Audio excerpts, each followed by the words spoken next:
tosta mun laivamatkasta. Ja mä kuvasin mun tabletilla videon, mutta mä en ole saanut julkaistua mun tabletilta. Mä oon kuvannut kyllä monta videoa, mutta mä en ole saanut julkaistua niitä, joten mä teen tällaisen koostevideon. Tässä on pari videota ja kuvia. Tosi paljon kuvia ja mä voin sitten tässä vähän selittääkin jotain. Et mitä me tehtiin ja kertoa vähän kaikkea.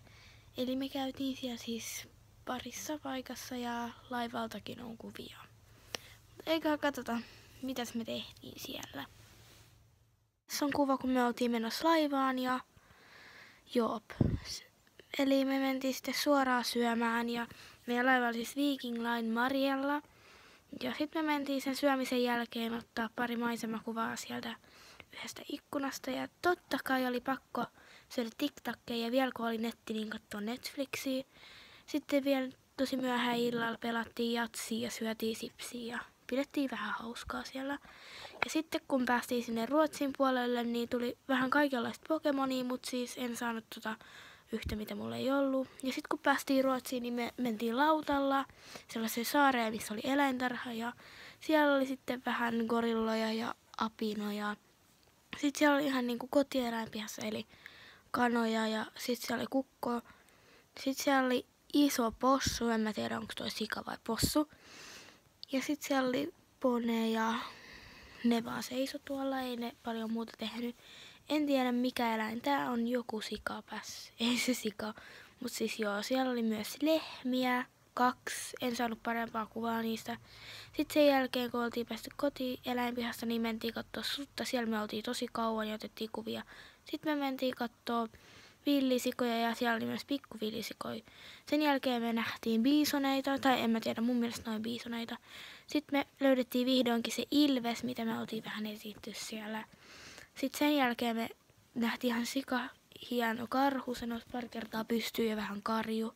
Ja sitten sieltä löydettiin myös hirvi. Ja sitten siellä oli hylje, tai mikä toi on, mun mielestä toi on hylje. Ja porojakin siellä oli pari. Ja sitten sen jälkeen me löydettiin nakkikiska ja tässä on yksi kuva, minkä Milla otti mut sit kun me odotettiin. Eli Milla oli jotenkin päässyt sieltä eläintarhasta pois, niin me sitten seisottiin pari tuntia. Ja sen jälkeen, kun me oltiin päästy laivaan, niin mä ostin Spritein ja menin sitten sinne taakse odottaa, että laiva lähtee. Ja sitten kun laiva lähti, niin otettiin Millan kanssa pari tosi hienoa kuvaa sieltä. Ja sitten me mentiin iltapalalle. Mä söin vähän nakkia ja mitä siellä olikaan. Ja sitten vielä kun oli netti ja toimi Pokemon Go, niin tupsahti tällainen golem sinne keskellä merta. Se oli 1290 CP:inen. Ja sitten tulikin jo aamu ja syötiin vähän lettuja siinä. Ja sitten pitikin jo lähteä ja tässä on nyt siitä automatkasta kuva, kun me oltiin menossa kotiin. Ja söin totta kai oreoita. Eli kiitos kun katsoitte tämän videon. Ja tämän videon kestämisessä ei mennyt kauan, mä oon siis nyt kipeän kotona, niin kerkisin editoida tän ja toivon, että saattaa tulla, tää ei ollut välttämättä ainoa video, saattaa tulla sellainen niinku sellaisia pätkiä, mutta siis mä en ottanut tabletin eläintarhasta yhtään kuvia, mulla oli yhdestä päivästä pari videota. Saattan tehdä niistä sellaisen pitkän videon. Mutta joo, kiva kun jaksoitte katsoa tän videon ja nähdään ensi videossa. Moikka!